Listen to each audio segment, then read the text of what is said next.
Good afternoon, everyone. I'd like to welcome you to our August 20th, 26th work session. If you would, please join me for the Pledge of Allegiance. Allegiance to the flag of the United States of America and to the republic for which it stands, one nation, under God, indivisible, with liberty and justice for all.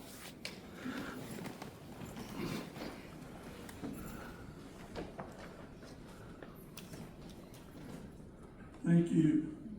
Moving on to our public comments.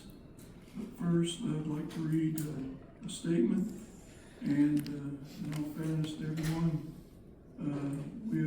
I have revised the statement that we read up until now. Welcome to public comment portion of the meeting. Public comment is not an interactive process. Board members do not respond to public commenters. Commenters bear full responsibility for the comments made and should be familiar with board policies and rules regarding public comment. Only one speaker will be allowed at the podium at a time, except for a parent or guardian accompanying a minor. The timer will begin automatically when the commenter arrives at the podium. If you would like to show your support as a speaker, you may stand quietly in place. Recording any portion of the meeting is permitted from your seat. You may not block the view of attendees with any items. Any interruption or failure to adhere to the rules and request in any way during any part of the meeting will result in being removed from the room without further warning. The board appreciates all of our community members that choose to attend a board meeting. Thank you. Ms. Wilcox.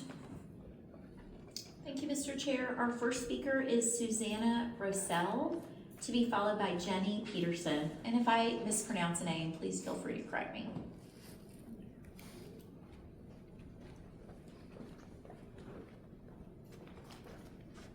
Hello, I'm here to talk about the July 22nd event at Wheeler High School and the promotional video the district produced afterward. That event was billed as a nonpartisan visit about the Trump Accounts program. Instead, it featured a lineup of Republican candidates for statewide office, and the district's own communications team produced a highlight video that included footage of post-board member David Chastain, who is on the ballot for re-election this November. I'm not claiming that anyone plotted to rig an election. I am saying that the district resources, staff time, equipment, official channels were used to create content featuring a sitting board member months before his own contested race. That's a public resource functioning as a campaign benefit, regardless of intent. The district's own policies speak to this directly. Administrative Rule IKB-R bars using district platforms to promote one side of a political issue. Board Policy BHA requires disclosure of conflicts of interest. A taxpayer-funded video featuring a candidate on the November ballot is exactly what these policies exist to prevent. I'm asking for three things: a full public accounting of what this event cost and who paid for it, a clear answer on whether staff were required to work it, and an independent review of whether that video violated the district's own conflict of interest and political neutrality policies. Transparency shouldn't be controversial, and I'm asking you to provide it. 30 seconds. Our next speaker is Jenny Peterson, to be followed by Michael Garza.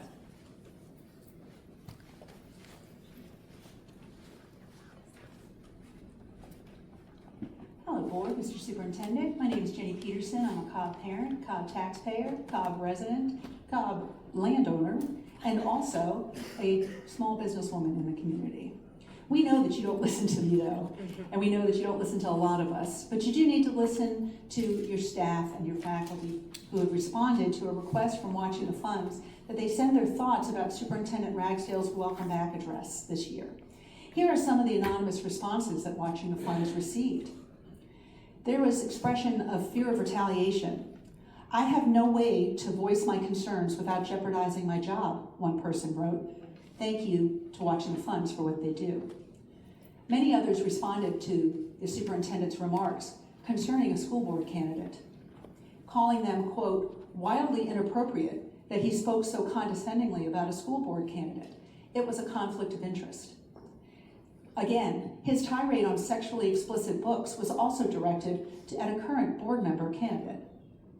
Another, he then started to attack a candidate for the school board. And another, negatively talking about a current school board candidate who is not with the current majority political party. There were two teachers writing separately without knowledge of each other's comments that both noticed the same thing. Superintendent Ragsdale referred to a former president of the United States only as senator, repeatedly, deliberately, while insisting the speech had nothing to do with politics. 30 One called it a seconds. dog whistle. The other simply found it distracting and disrespectful. And of course, let's keep in mind that the visit that we've talked about by that particular politician was paid for by his campaign. We have no word yet on who paid for this rally. And I want to remind you all of something. We talk a lot about how the president came because Cobb schools are so great. Cobb schools are awesome. They came because Cobb County had more Republican votes in the last primary than any county. That's why they were here. Our next speaker is Michael Garza, to be followed by Monica Delancey.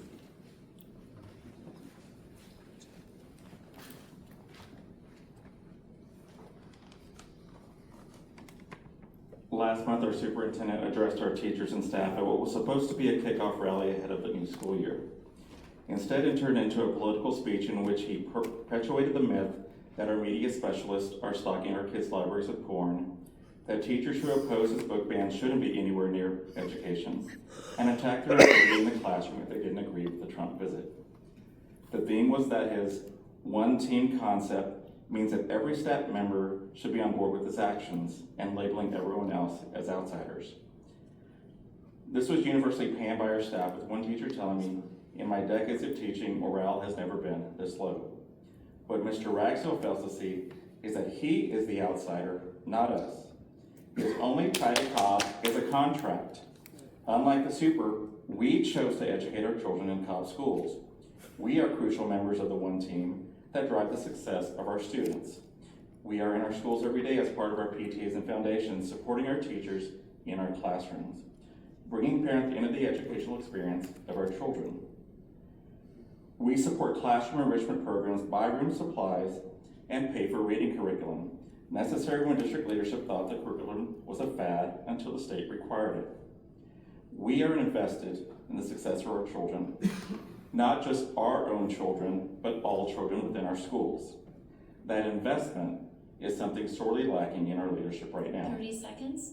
To our staff, I want you to know that you are welcome in Cobb, regardless of your political views, even if they disagree with mine. And to Mr. Ragsdale, if you can't be a leader that is welcoming to our staff, then maybe you need to take a long look in the mirror, something I'm sure you do already, and figure out if Cobb is right for you. Thank you. Comments directly to board member. He's not a board member. Snowflake.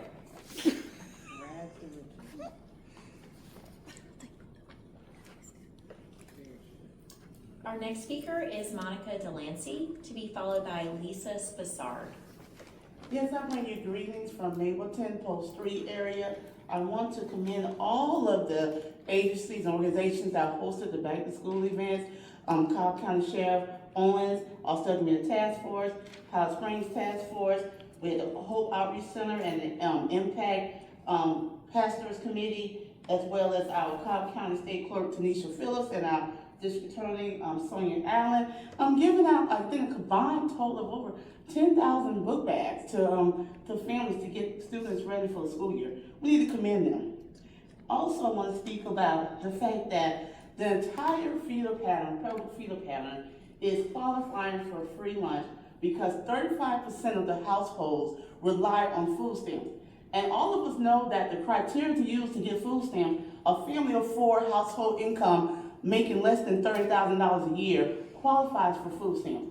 So when you have an entire feeder pattern getting free lunch, because of that criteria, that means no such thing as a free lunch. That means that we do have to commend these agencies for giving out backpacks. But also, we have to be mindful that Johnny is not reading because of not having food. Johnny don't have lights on at home. Johnny is living in uninhabitable places. Johnny's mom is going to eviction courts on Friday because it's packed with people of color in eviction courts in Cobb County. And so therefore, we gotta commend these people for giving out backpacks, but we also have to be intentional for addressing the real issues why Johnny can't read. And also, we thought Riverside Rental Association, I am the founder and executive director because God said that the assignment had to be helping people in the community, making sure they know how to navigate resources, making sure they understand that parents are involved. So when he removes you from another assignment, it's to God be the glory, because the work still continues. Monica Delancey, stay dry. Our next speaker is Lisa Spessar, to be followed by Laura Judge.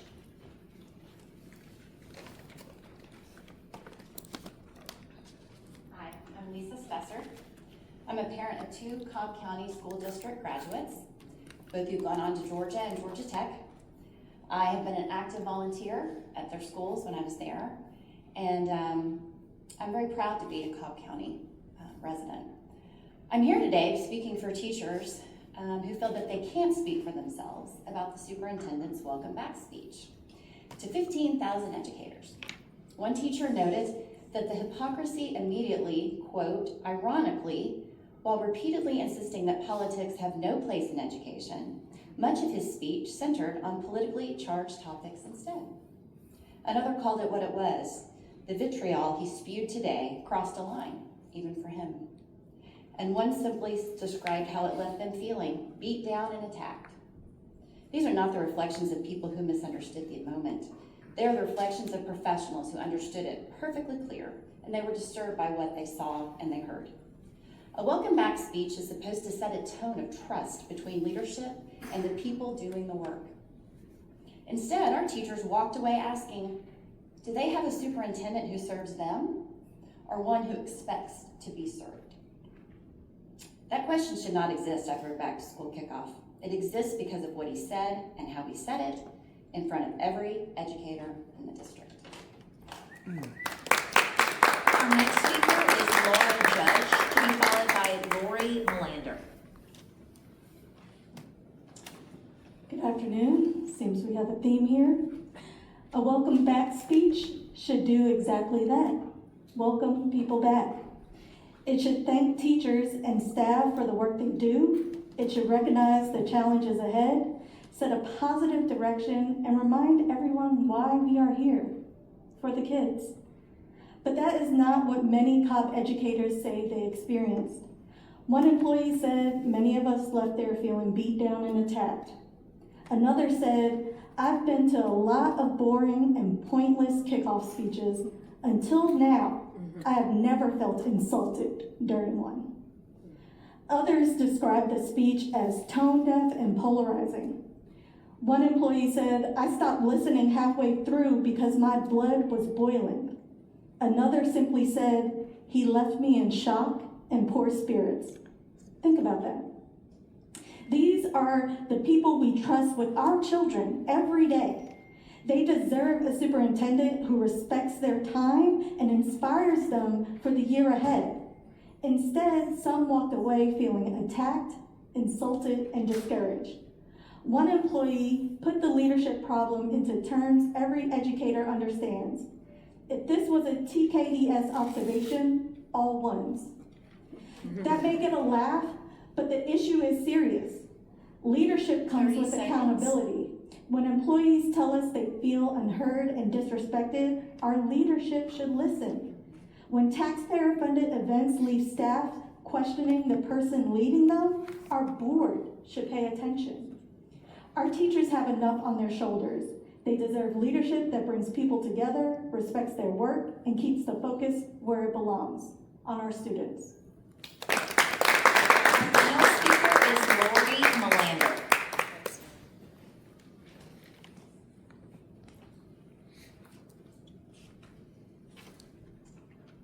Good afternoon. I'm a mom, a Cobb County taxpayer, and a believer in public education. My 3 sons attended Cobb County schools from 2007 to 2019. All 3 went on to graduate from Georgia public universities. We're proud of their education, and we are proud to have supported public education in this community. 2 things prompted me to speak today, and I think they prompted other people to speak today too. I was taken aback by the tone and the language the superintendent used to address a room full of eager educators. I was also shocked by the statement that educators who disagree with book restrictions are not interested in the safety of students. I strongly disagree. Wanting students to have access to books does not mean educators do not want to protect children. It means they believe education includes learning how to encounter difficult ideas, think critically, and make informed decisions. I remember reading that in 2005, the district placed warning stickers on science textbooks stating that evolution was a theory and not a fact. After years of litigation, the county agreed that it would not disclaim or denigrate evolution orally or in writing. That history should remind us that our schools should teach students how to think critically, not what to think. Parents should absolutely have a say in what their children read, but one person's objection should not determine what every child in public schools is allowed to even access. Second, I'm concerned about representation on this board. We often hear the phrase taxation without representation. The principle is simple. Citizens who fund their government deserve a meaningful voice in how it operates. If duly elected board members cannot bring issues forward for meaningfully represent their constituents who elected them, then representation becomes little more than a title. We believe in public education, we believe in our teachers and librarians, and we believe our children are best served. That's time. Ma'am, that's time. Mr. Chair, that was our final speaker.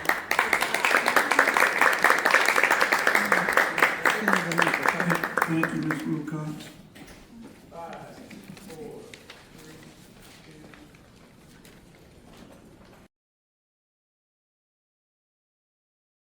2. Ms. Wilcox. Thank you, Mr. Chair. Our first speaker is Katie Hearn, to be followed by Keith McNulty.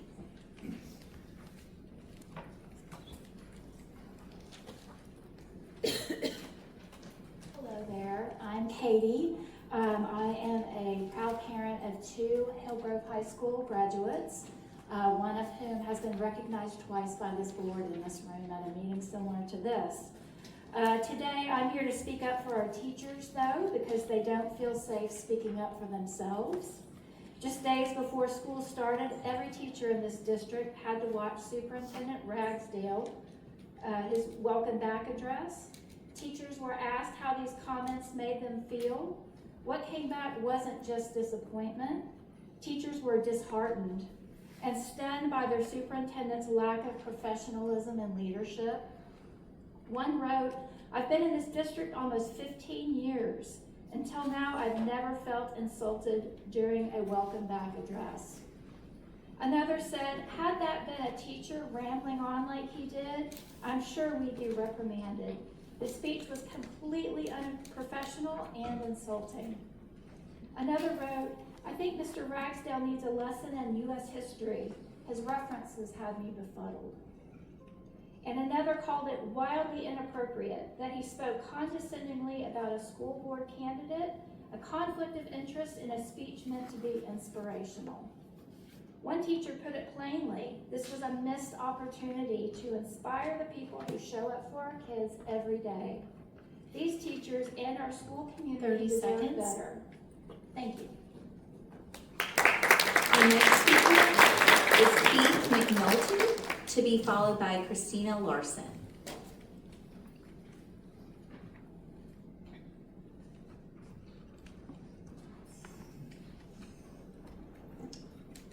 Good evening, Mr. Chairman and members of the board.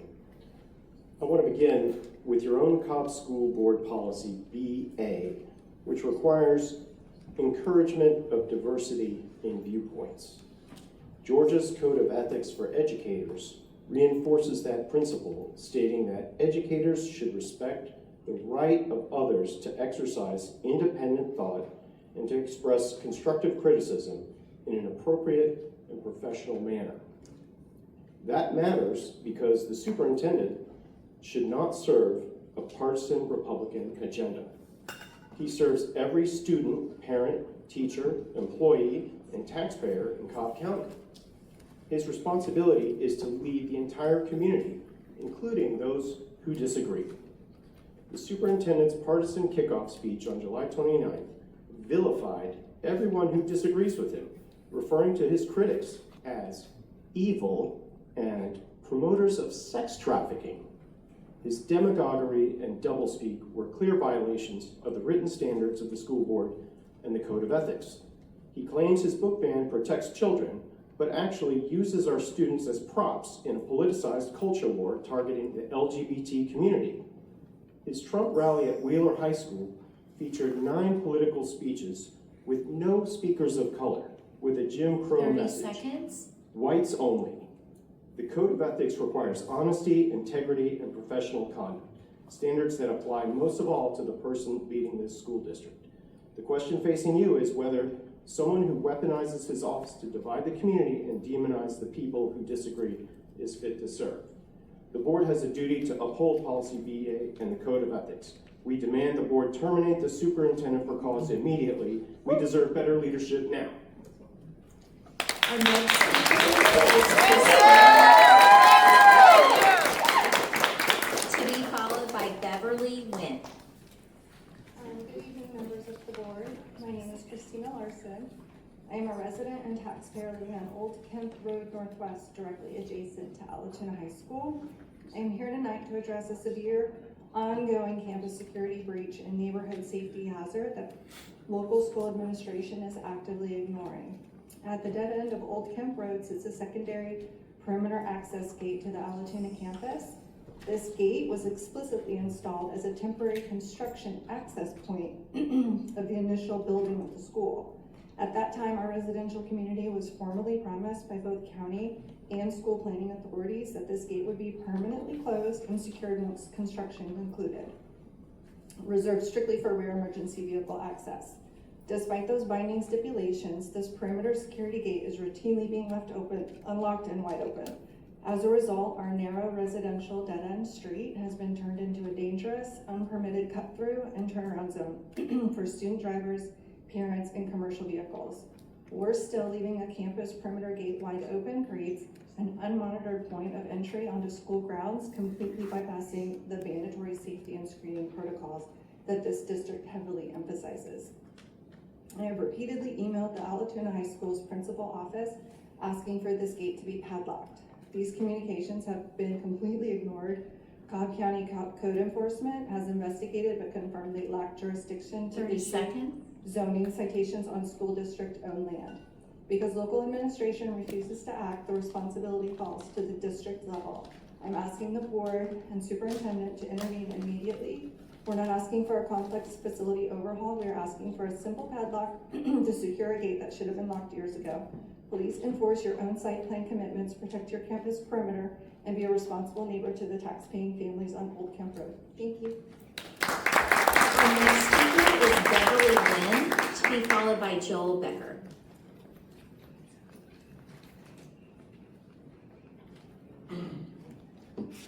Good evening.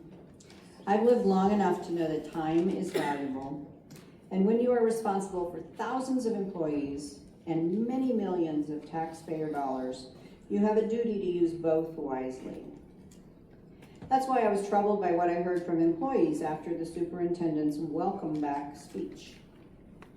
One employee called it professional malpractice, saying an entire workforce was required to sit through a speech that offered them nothing beneficial professionally.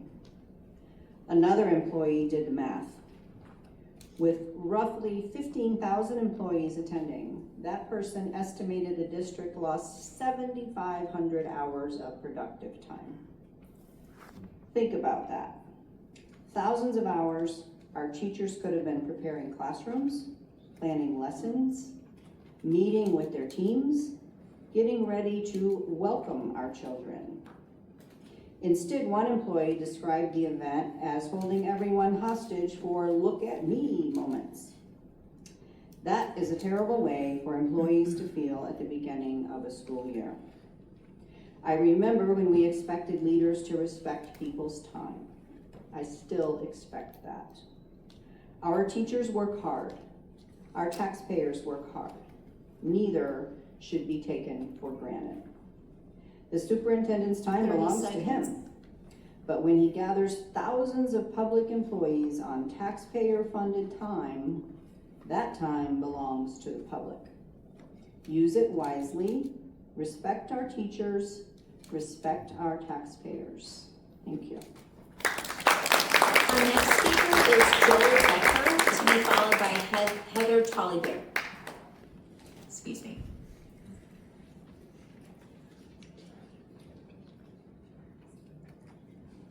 Well, I'm back, and I'm speaking both primarily on behalf of my fellow students, as well as to the plenty of other people I've spoken to. And what I have to say is we are tired of you trying to trample on our civil liberties, on our rights to protest, on our rights to even speak in the classroom or read a book. And then you have the gall to bring in your own guy to make your own partisan speech on our dime. Now, the thing you did with that little Trump thing is you opened a Pandora's box with the school board. You got people paying attention to local politics. And, I mean, that's impressive. I couldn't have done that. The point is, your strategies of 10,000 signs to win an election, that's not going to work this time. Because people are actually watching you. People are actually seeing what you're doing and seeing how wrong it is. Now, I've spoken to a lot of people about this. Democrats, Republicans, Independents, and they can all agree on a couple of things. One, the other side still deserves the right to speak, especially in classes which are designed to foster that kind of thought. I mean, your own curriculum talks about civil disobedience. And secondly, our tax dollars and our donor dollars should not be spent on a partisan rally. Amen.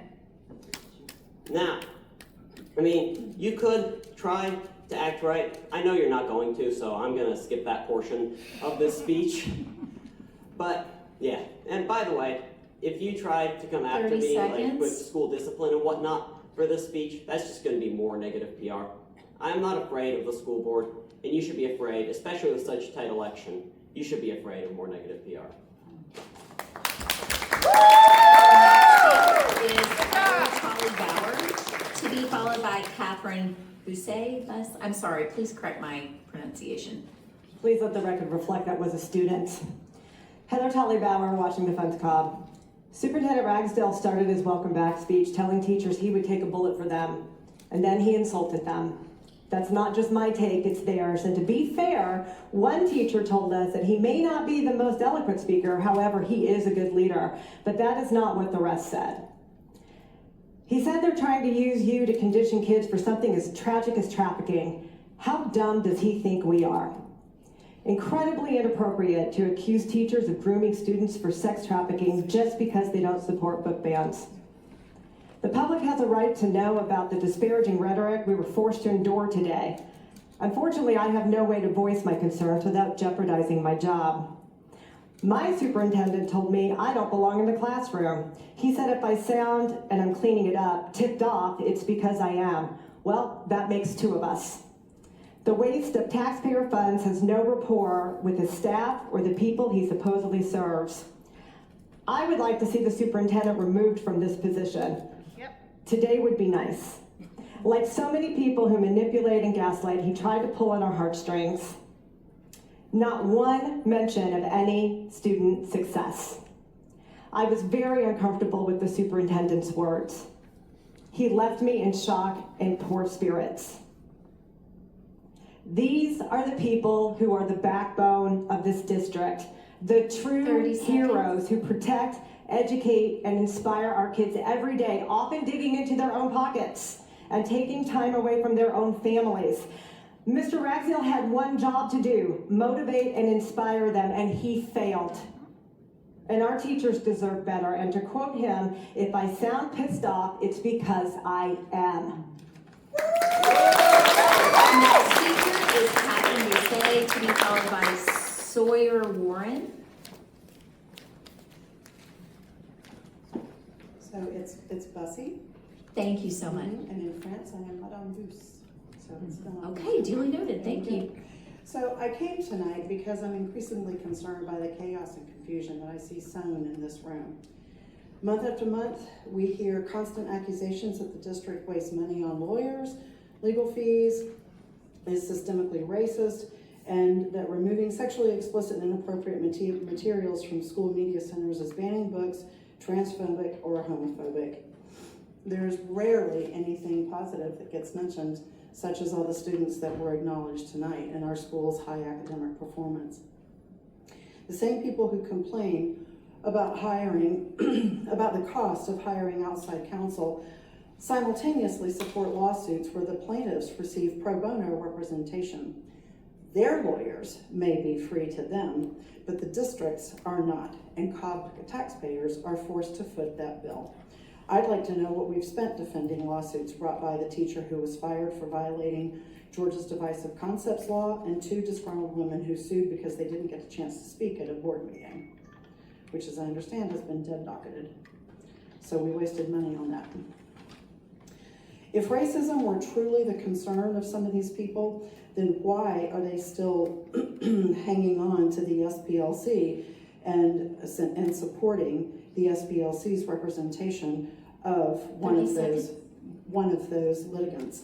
Why isn't that nominee for the post 4 school board position disavowing the SPLC now that the organization has been accused of having worked with groups like the KKK and Aryan nations? I rarely hear about student achievement, and I'd like to thank you, those of you who keep that and the positive things that are going on in our school district ever in the front of your minds. Thank you. Our next speaker is Sawyer Warren, to be followed by Karen Gard.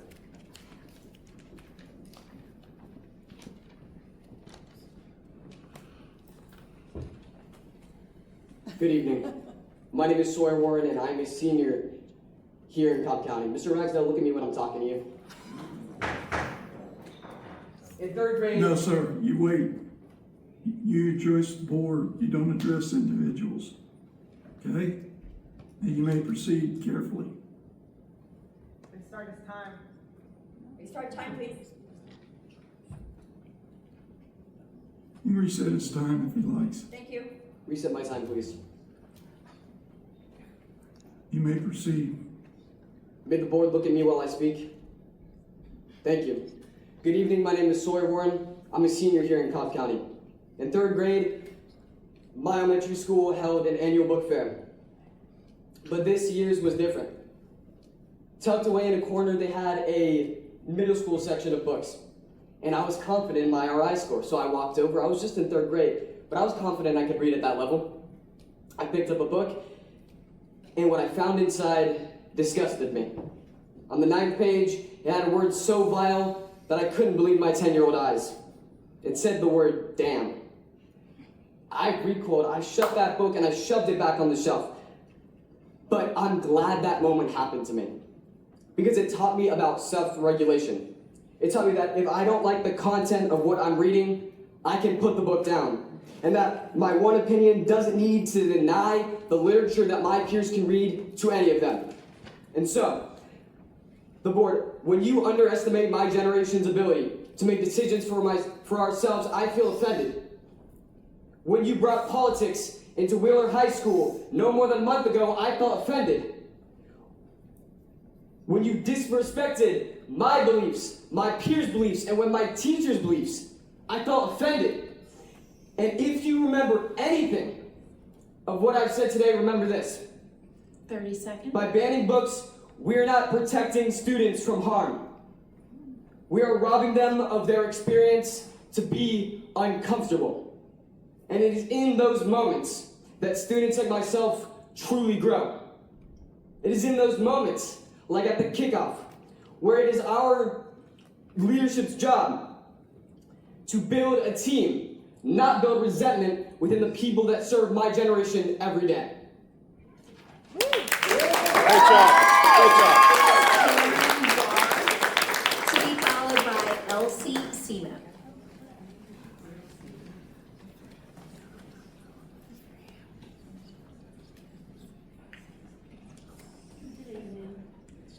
My name is Karen Garr, and I live in Cobb County. I've been a resident of Cobb County for 50 years. Last Friday, I started hearing noises at Pope High School, and I know there was a great big celebration there, and I appreciate that. But for the residents in my neighborhood that back up to the Pope High School football field and baseball field, both of my children graduated from Pope High School, and I understand a celebration was in order, but the decibels was absolutely deafening and painful. It shattered the windows of my house.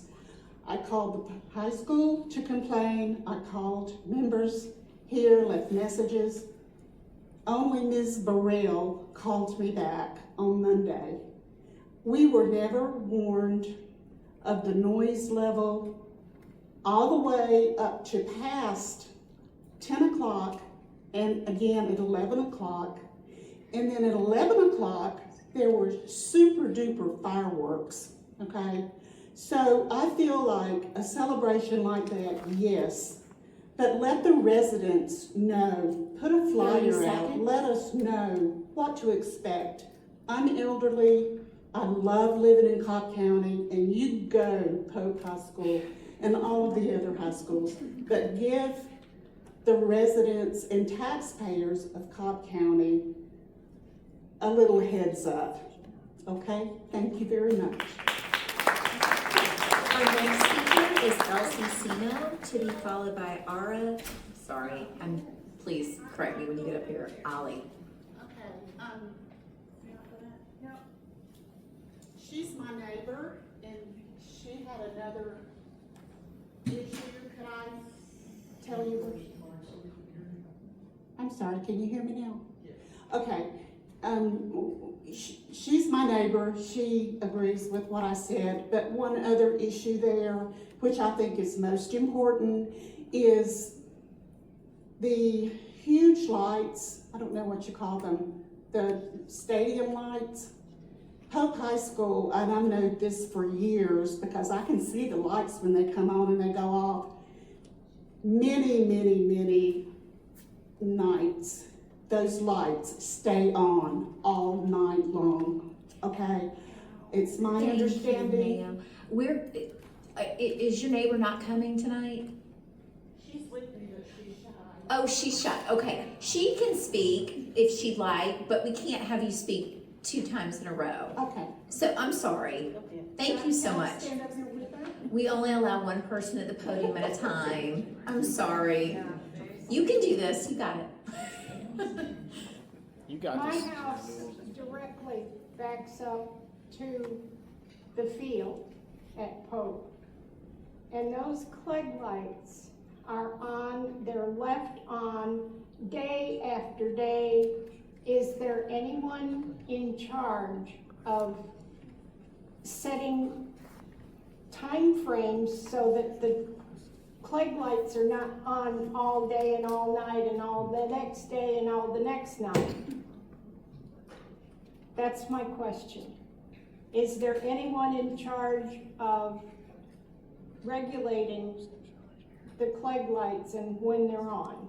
And the board doesn't respond to questions during public comment. That's okay. That's all right. But you're welcome to pose the question. Absolutely. And you've got another little more than a minute to talk if you'd like to.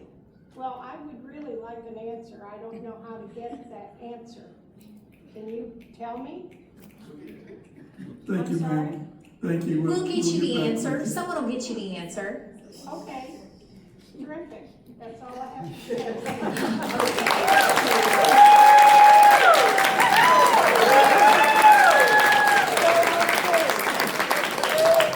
We have one final speaker. It's Arya Ali, and I butchered that, I'm sure. Please correct me. Good evening, board members. My name is Arya Ali, and I am a senior here in Cobb County. Thank you for allowing me to return to follow up my proposal on scoliosis screening for 9th and 10th grade students, and to make middle school screening mandatory. I am here again because I do not want another student to discover their scoliosis the way I did.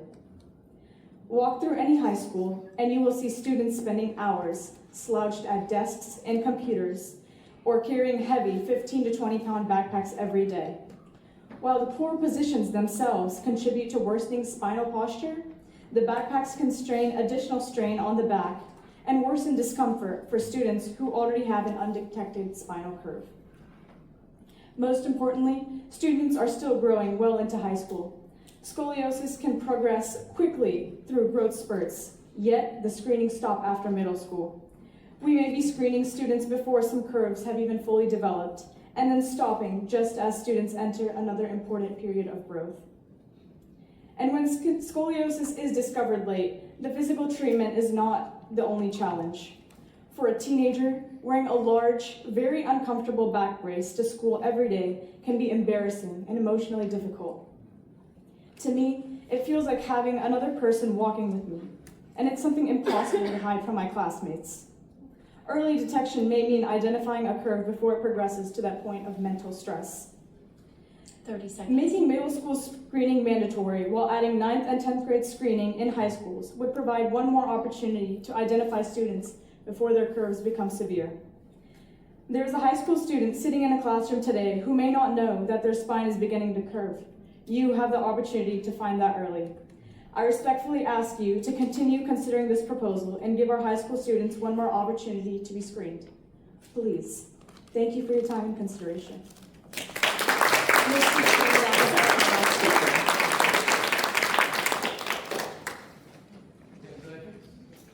I'd like to thank the public commenters and thank you very much for your wisdom and civility. Thank you.